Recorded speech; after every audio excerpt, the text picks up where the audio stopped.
faut savoir, c'est qu'à l'origine, Cocagne, son métier, c'est de permettre à des gens en difficulté de pouvoir se redresser au travers d'une activité de travail.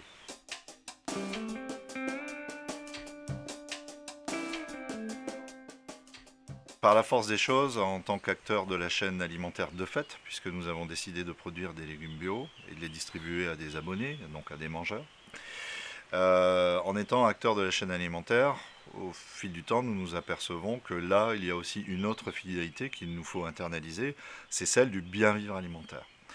Qu'est-ce qu'on recherche dans le bien vivre alimentaire? C'est de conjuguer un certain nombre d'effets utiles.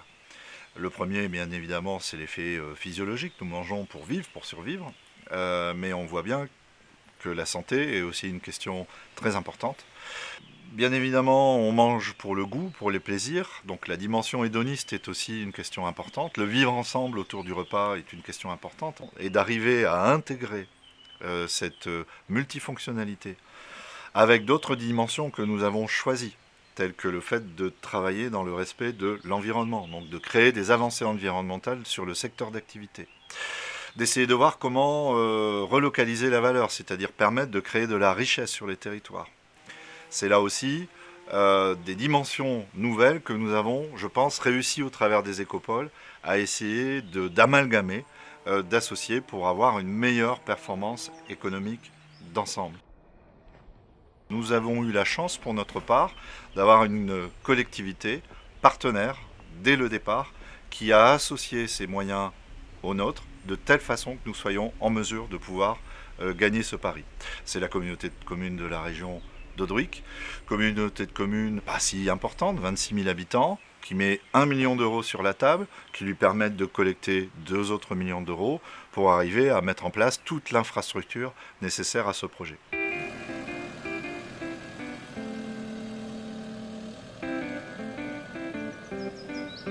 La première question à laquelle on a été confronté, c'est que justement il y avait énormément d'abonnés qui étaient sur liste d'attente et que c'était un peu dommage de ne pas pouvoir répondre favorablement à la demande de gens qui voulaient participer à l'aventure. Et donc très vite nous est venue l'idée d'associer d'autres producteurs pour composer les paniers, donc compléter les paniers. Et c'est ce qui nous a amené en fait à créer un groupement de producteurs bio, local et solidaire sur l'idée d'une gamme la plus diversifiée possible, de telle façon à ce qu'on puisse produire plus de paniers, plus de denrées et assurer cela dans le respect bien sûr de la saisonnalité avec la variété la plus large possible. Ça a été particulièrement intéressant aussi de découvrir que parfois on se cassait le dos à produire des variétés qui n'étaient pas forcément les plus adéquates en fonction des sols que nous-mêmes avions. Donc répartir en fait cette production en fonction des différentes dominantes de terre et de terroir de cette communauté de producteurs, finalement, a été un effet utile et intéressant que nous n'avions pas en fait découvert, imaginé au départ. On va aussi s'engager sur des quantités, sur des prix, ce qui permet quand même d'avoir un certain confort pour la communauté agricole qui peut compter sur des écoulements déjà garantis.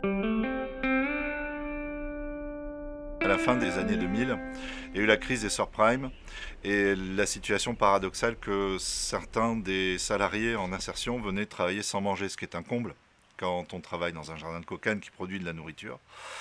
Et on s'est aperçu en fait qu'il ne suffisait pas seulement de proposer de se servir dans notre grand jardin. Il y avait des obstacles beaucoup plus importants encore qui sont d'ordre psychologique et qui nécessitaient en fait de se poser la question de permettre aux mangeurs de varier leur alimentation. Et donc pour nous, l'accompagnement des mangeurs, du coup, devenait une question importante. Là, on est vraiment dans de la cuisine de tous les jours, donc on n'est pas au gramme près. L'idée, c'est d'arriver à lancer tout un processus sous forme d'ateliers de cuisine, de formation de transmetteurs, ce qu'on appelle les ambassadeurs du bien-vivre alimentaire chez nous, qui permettent d'accompagner les mangeurs, si j'ose dire, d'ouvrir les chakras du mangeur, de telle façon à ce que cette variété soit accueillie et la mieux cuisinée possible, parce que ça ne sert à rien que nous, producteurs, nous décarcassions à produire des produits qui soient de qualité nutritionnelle intéressante si vous me passez l'expression, les flingues à la cuisson. Donc le soin culinaire est aussi une question importante qu'on a appris aussi à servir avec d'autres amis, donc d'un mouvement qui s'appelle le mouvement des cuisines nourricières auquel le réseau Cocagne à adhérer aujourd'hui.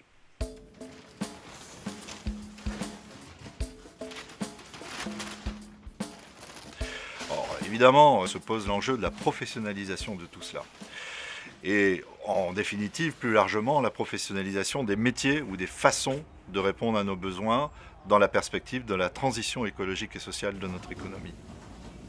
Il nous a semblé intéressant d'avoir un laboratoire de transformation qui nous permettait cette fois d'éviter que nous ayons des pertes, que la communauté agricole puisse aussi bénéficier dans le cadre d'un travail à façon que nous réalisons d'une capacité de pouvoir stocker un certain nombre de denrées par la pertisation, donc la création de conserves en d'autres termes, et finalement de proposer eux-mêmes, quand ils font du marché de plein vent, par exemple, une gamme de produits comprenant aussi, par exemple, des soupes, des coulis, en complément des légumes frais, bruts, de première gamme, qu'ils sont amenés à proposer.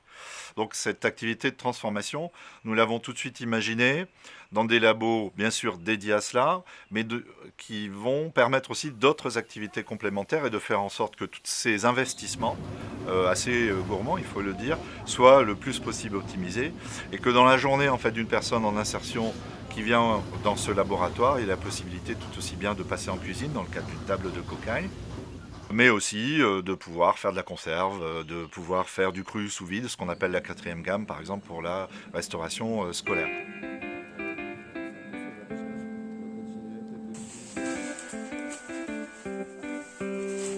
Cela suppose aussi, quand on est sur ce type de circuit qu'on dit court en distance, d'organiser une nouvelle logistique de diffusion.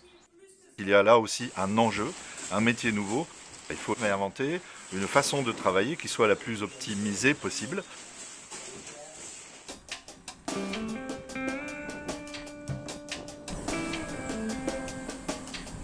Et c'est la raison pour laquelle on a travaillé aussi sur le nouveau modèle économique. Et là, historiquement, nous avons fait la rencontre de chercheurs, d'économistes qui, eux, défendaient l'idée d'une économie plus fonctionnelle, l'économie de la fonctionnalité et de la coopération. Et finalement, cette rencontre s'est avérée très opportune parce qu'elle nous a permis de mettre des mots sur des intuitions que nous étions en train de poser en essayant de tâtonner, ça et là, de nouveaux modèles économiques, de nouvelles manières d'entreprendre. Nous avons vu quel bouleversement c'était d'essayer de vivre avec l'adversité sanitaire.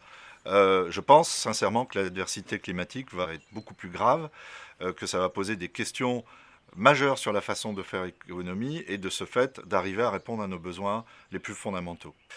Comment, territorialement, s'organiser pour arriver à avoir des modèles économiques résilients, c'est toute la perspective vivante et dynamique que nous essayons de défendre au travers de cette idée d'écopole alimentaire.